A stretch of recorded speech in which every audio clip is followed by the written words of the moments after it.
नमस्कार। हम बचपन से एक कहावत सुनते आए हैं, कागर कशीर बट कागर, मतलब कश्मीरी पंडितों के सिर्फ 11 घर। ऐसा कई बार हुआ है कश्मीर में कि कश्मीरी पंडितों के सिर्फ 11 घर बच गए थे। उसके बाद फिर रिवाइव करके आगे फिर हम यहाँ तक पहुंचे। सब लोग जानते हैं कि कश्मीर ऋषियों मुनियों से भरा पड़ा था। यहाँ जिसको बाग बोलते थे, ऋषियों का बाग बोलते थे। कश्मीर का नाम भी एक ऋषि पे ही पड़ा, कश्यप ऋषि पे। और इनमें से कई विद्वान भी थे, इसीलिए कश्मीरी हिंदुओं को कश्मीरी पंडित बोला जाता है। और बट बहुत कम लोग ये जानते हैं कि हम में से कुछ योद्धा भी निकले हैं। योद्धा का मतलब ये नहीं होता कि वो तलवार लेके निकले और जंग के मैदान में गए। योद्धा का कुछ और भी मतलब होता है, जो कुछ अपनी कम्युनिटी के लिए भी कर सकता है वो भी योद्धा ही कहलाता है। और उन योद्धाओं में एक था श्रीव भट्ट। श्रीव भट्ट बहुत कम लोगों ने उनके बारे में सुना होगा, हम में से भी, कश्मीरी पंडितों में से भी। उनका कहीं पे इस तरह का जिक्र नहीं है, मगर मैं बहुत आभारी हूं संजीवनी शारदा केंद्र जम्मू का, जिन्होंने ये आने वाला जो नवरे हैं वो श्रीव भट्ट के नाम किया हुआ, उनको श्रद्धांजलि के रूप में दी। श्रीव भट्ट का जन्म उस वक्त हुआ था जब कश्मीरी हिंदुओं की आखिरी रानी कोटा रानी को धोखे से मारा गया था और मुसलमान महाराजाओं ने कश्मीर में कश्मीरी पंडितों पर बहुत कहर डाल दिया था। कश्मीरी पंडितों को जबरदस्ती धर्म परिवर्तन कराया जा रहा था, मंदिरों को जलाया जा रहा था, मंदिरों में ताले लगाए जा रहे थे, कश्मीरी पंडितों को मारा जा रहा था जो कि धर्म परिवर्तन नहीं करते। उसी दौर में श्रीव भट्ट का जन्म हुआ। जब श्रीव भट्ट थोड़ा बड़े हो गए, उस टाइम कश्मीर में मुस्लिम महाराजा ज़ैनुल आबदीन का राज चल रहा था। ज़ैनुल आबदीन वैसे ही जैसे चल रहा था जैसे बाकी मुसलमान महाराजा कर रहे थे, वही कश्मीरी पंडितों पे बहुत जुल्म डाल रहे थे। कुदरत ने खेल खेला था। कहते हैं कि ज़ैनुल आबदीन को एक जानलेवा बीमारी हो गई, एक फोड़ा निकला, जानलेवा फोड़ा निकला। बहुत सारे हकीम बुलाए गए मगर कोई इलाज न कर पाए। तब तक श्रीव भट्ट का नाम हो चुका था हिकमत में, और उनको भी बुलाया गया और उनको इलाज के लिए बोला गया कि आपको महाराज का इलाज करना है। उन्होंने महाराज का इलाज किया और वो ठीक हो गए।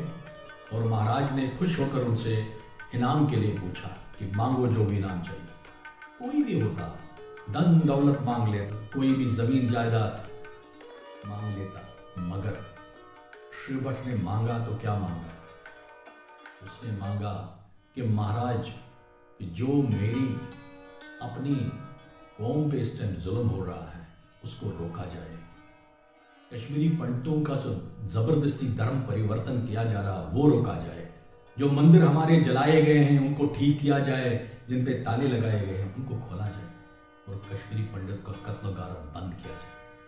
कोई और महाराजा होता या कोई भी होता, उसको उस टाइम जान से हाथ धोना पड़ता, मगर श्रीव भट्ट ने इसकी परवाह नहीं की। ज़ैनुल आबदीन ने खुश होकर ये सब बातें मान ली और उसी वक्त उन्हें हुक्म निकाला कि कश्मीर में कश्मीरी पंडितों पे कोई भी जुल्म न डाले। और उसके बाद ज़ैनुल आबदीन कहते हैं कि उसने हिंदू मुस्लिम को इक्वल राइट्स दिए, दोनों खुशी खुशी रहने लगे। यही वजह है कि ज़ैनुल आबदीन को बादशाह कहते हैं।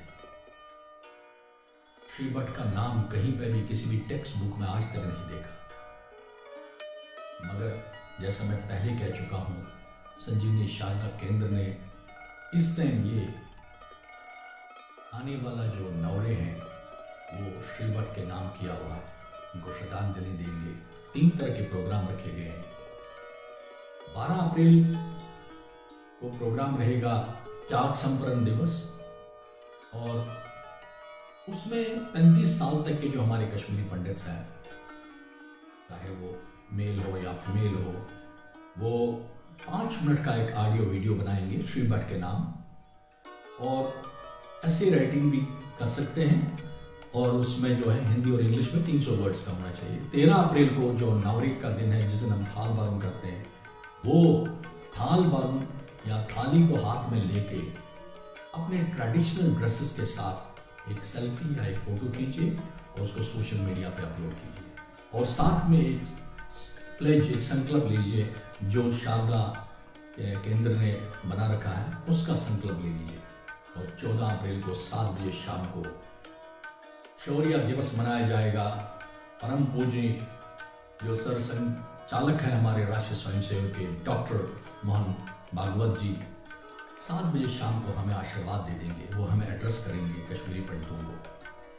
वो फेसबुक पेज जो है संजीवनी शारदा केंद्र का, उस पर तो मैं आप सबसे यही प्रार्थना करूंगा कि 7 बजे शाम को जरूर फेसबुक पेज संजीवनी शारदा पे जाके डॉक्टर मोहन भागवत जी का आशीर्वाद ले लें। 30 साल पहले हमारे साथ फिर वही हुआ था। अभी भी कश्मीर में वही क्या रहा है। अभी भी कोई श्रीबट आएगा जो फिर योद्धा बन के ही फिर हमें वहीं बसाएगा। हमें उम्मीद है और पूरी उम्मीद है। जय हिंद।